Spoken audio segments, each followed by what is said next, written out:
Футболистите на Локомотив Мездър продължават победния си ход в северозападната В група. Вчера железничарите разгромиха с 9-1 тимът на Трявна. Срещата се игра в град Дряново, тъй като домакините ремонтират своя стадион.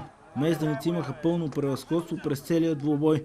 С хеттрик в матча се отличи халфът Цветан Цветанов, а дебют с 2 гола записа младият Евелин Йорданов. Треньорският щаб на червено-черните заложи на следния състав: на вратата Юлиан Левашки, в защита Александър Кирилов, Стоян Димов, Петър Василев и Явор Янков, в халфовата линия Александър Миков, Цветко Иванов, Цветан Цветанов и Борис Петков, и в нападение Иван Редовски и Петър Златков. В игра влязоха още Борислав Боянов, Иван Мишев и Евелин Йорданов.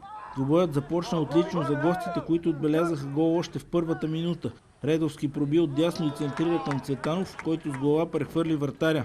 В 6-та минута отново Цветанов след самостоятелен пробив пеналта вкара за 0-2. След 60 секунди Петков изведе Златков сам срещу вратаря на Трявна и той направи резултата класически.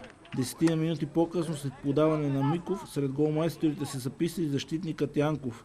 Андреев от домакините бе изпуснат зад защитата на Локо и намали резултата на 1-4. До края на полувремето железничарите отбелязаха още 2 попадения. Първо треньорът Редовски се разписа след пас на Петков, а след това Миков с дълго подаване изведе Цветанов сам срещу вратаря и той оформи своя хеттрик. През второто полувреме футболистите на Локо Мездра намалиха оборотите, но въпреки това вкараха още 3 гола.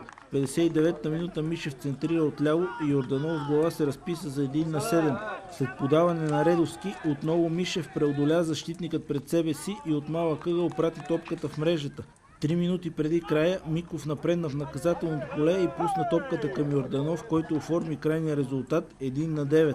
Следващия матч от първенството за мезданици е идната неделя, когато приемат у дома Балкан Белградчик. В четвъртък тимът ще играе за Купата на България.